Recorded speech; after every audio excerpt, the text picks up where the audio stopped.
अक्षिता क्या क्या कर रही? पागल हो गई कि तू? ऐसे कौन करता है? क्या कर रही हूँ क्या? अरे भाभी, तुम ये इस तरीके से जाती हो, अगर भैया को पता लग गया तो क्या होगा पता भी है तुम्हें जरा सा? हाँ? कैसे पता चलेगा? और तू जानती है ना मैं ये सब क्यों करती हूँ, क्योंकि तेरे भैया मुझे अलाउ नहीं करते हैं ये शॉर्ट ड्रेस में जाना। और मेरे फ्रेंड्स लोग क्या सोचेंगे अगर मैं साड़ी सूट पे जाऊंगी कि कैसी जगह से शादी करी है, कैसे रहती है ये, इसका रहन सहन बदल गया है, तो मेरी इमेज तो खराब हो जाएगी ना। बस इसीलिए मुझे इस तरह जाना पड़ता है, और तब तक जाऊंगी जब तक तेरे भैया मुझे अलाउ नहीं कर देंगे शॉर्ट ड्रेस पहनने के लिए, ठीक है ना? अरे भाभी, तुमने कभी सोचा है, तुम ना बाहर निकलती हो, क्लब में जाती हो, पता नहीं कहाँ घूमने जाती हो, और भैया के कलीग्स वगैरह, उनके फ्रेंड वगैरह, किसी ने भी अगर आपको देख लिया तो क्या हाश होगा? क्या पता भैया आपको तलाक ही दे दे। अरे यार अक्षता, तू क्यों इतना टेंशन ले रही है? और तेरे भैया को ना कुछ नहीं पता चलने वाला। तू देखना, मैं वीकेंड में ही तो जाती हूँ, फ्राइडे और सैटरडे जाती हूँ, तो किसी को कुछ नहीं पता चलने वाला। और मैं जब भी जाती हूँ ना तो वहाँ पर चेंज करके आ जाती हूँ साड़ी पहनकर। तेरे भैया को पता चलने का कोई पॉइंट ही नहीं है, तू भी परेशान मत हो। अच्छा चल, अब ये बता, तूने खाने में कुछ बनाया? नहीं, मैंने तो कुछ नहीं बनाया। पता था मुझे। चल ठीक है, मैं तेरे लिए बना के लाती हूँ। राहुल, तुम तो ऑफिस गए थे ना, तो तुम इतनी जल्दी कैसे आ गए? हाँ, जल्दी आ गया आज मैं ऑफिस से, क्योंकि तुम्हारी सच्चाई अपनी आंखों से जो देखनी थी मुझे। सच्चाई? किस सच्चाई के बारे में बात कर रहे हो तुम? अरे सच्चाई तो है ये जो तुम ड्रेस पहन के बाहर घूम रही हो, ऐसे कपड़े पहन के बाहर घूमती हो तुम। यहाँ से तो बहुत सती सावित्री बन के जाती हो, सूट पहन के निकलती हो, साड़ियाँ पहन के निकलती हो, और हमेशा मुझसे बोलती हो राहुल यार मुझे कोई जरूरत नहीं है छोटी ड्रेसेस पहनने की, मुझे तो साड़ियाँ ही पसंद है, सूट ही पसंद है। ये सूट और साड़ियाँ हैं। अरे तो बहुत अच्छा हुआ कि वक्त के साथ ही ना तुम्हारी सारी सच्चाई मेरी आंखों के सामने आ गई, वरना ना जाने कब तक मेरा पागल बनाती रहती तुम तो। क्या किस सच्चाई के बारे में बात कर रहे हो तुम? मुझे कुछ समझ नहीं आ रहा। मैं बताता हूँ कि मैं किस सच्चाई के बारे में बात कर रहा हूँ। अक्षता एक बात बता, मैं काफ़ी दिन से नोट कर रहा हूँ ये दीप्ति कभी रात को गायब रहती है, कभी मेरा फ़ोन नहीं उठाती, चल क्या रहा है यहाँ पे? भैया क्या चल रहा है, मैं कुछ समझी नहीं, आप क्या कहना चाह रहे हो? देख तुझे सब पता है तो उसकी साइड मत ले, तो पूरे दिन इस घर में रहती है, तुझे एक चीज़ पता होंगी। देख बता दे वरना चीज़ें खराब होंगी तेरे और मेरे बीच में भी और उसके और मेरे बीच में भी। भैया मैंने आपको काफ़ी टाइम से एक बात बताना चाह रही थी, लेकिन मैं ये नहीं चाहती थी कि आप दोनों का ना रिश्ता ख़राब हो जाए।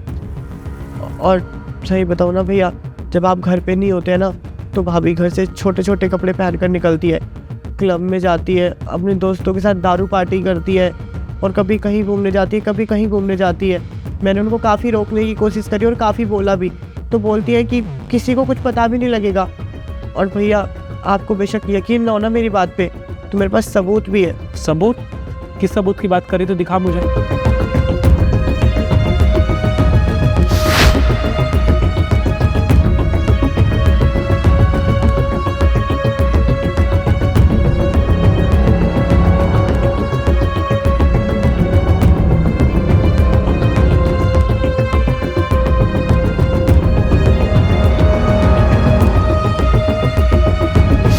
अक्षय तो तूने बहुत अच्छा किया, मुझे इसके बारे में सारी चीज़ें बता दी।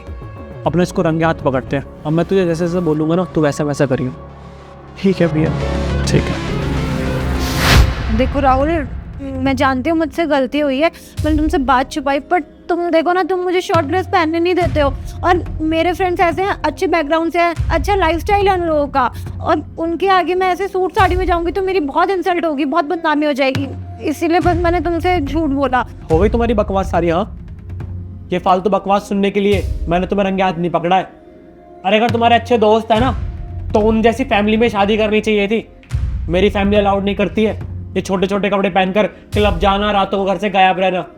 अरे सोसाइटी में इज्जत है मेरे माँ बाप की, मेरी कोई कंपनी वाला, मेरे कोई ऑफिस वाला कोई देख ले, तुम्हें आसपास वाला देख ले तो क्या बोलेगा हमारे बारे में? हाँ, कि इनकी बहू घर पे तो बड़ी संस्कारी बन के रहती है और बाहर ऐसे घूम रहे छोटे छोटे कपड़े पहन के। और दीप से तुम्हें एक बात पता होनी चाहिए यार, छोटे कपड़े पहनना कोई गुनाह नहीं है, तुम छोटे कपड़े पहन सकते ही हो, लेकिन वक्त के साथ ना चीजें चेंज हो जाती हैं। शादी से पहले हम कुछ भी पहने कोई फर्क नहीं पड़ता। आज भी अगर हम कहीं पार्टी में जाएंगे, मेरे साथ होगी, तुम सेफ रहोगी ना, कोई तुम पे उंगली नहीं उठा सकता। लेकिन जहां पे जरूरत नहीं होती ना कपड़े पहनने की, वहां कोई जरूरत भी नहीं है कि तुम जबरदस्ती उन कपड़ों को पहन के जाओ जहां से तुम्हें रोका टोका जा रहा है। पता नहीं इशू बना रखा है लड़कियों ने कि शादी के बाद छोटे कपड़े नहीं पहनने देते, ये नहीं करने देते, वो नहीं करने देते। अरे भाई शादी के बाद लाइफस्टाइल चेंज हो जाता है, तुम्हारे भी संस्कार होंगे कुछ, हमारे भी संस्कार हैं, हमारे माँ बाप की इज्जत है, तुम्हारे माँ बाप की इज्जत होगी। दोस्तों के ऊपर लाइफ नहीं टिकती है, दोस्त आके तुम्हें लाइफ ठीक नहीं कर देंगे। पूरी जिंदगी मेरे साथ रहना है तुम्हें, और मैंने भी कभी ये नहीं बोला कि तुम छोटे कपड़े मत पहनो। मैं बोलता हूँ ना, हमेशा कहीं बाहर घूमने जाएंगे, कभी क्लब पार्टी में जाएंगे, तुम वहां पहन सकती हो, कोई प्रॉब्लम नहीं है छोटे कपड़ों में। लेकिन हमें देखना चाहिए कि क्या टाइम चल रहा है, सही वक्त है, सही जगह है, नहीं है। और तुम्हें लास्ट वार्निंग दे रहा हूं मैं, आज के बाद मुझसे झूठ बोलने की कोई जरूरत नहीं किसी चीज के लिए, समझे ना? और कहीं भी जाओगी ना तो मुझसे पूछ के जाओगी। अगर तुम ये गलती कर रही हो ना तो इसकी सजा भी तुम्हें मिलेगी, समझे? और ये कपड़े अगर आज के बाद तुमने पहने मेरे बिना परमिशन के तो मुझसे बुरा कोई नहीं होगा।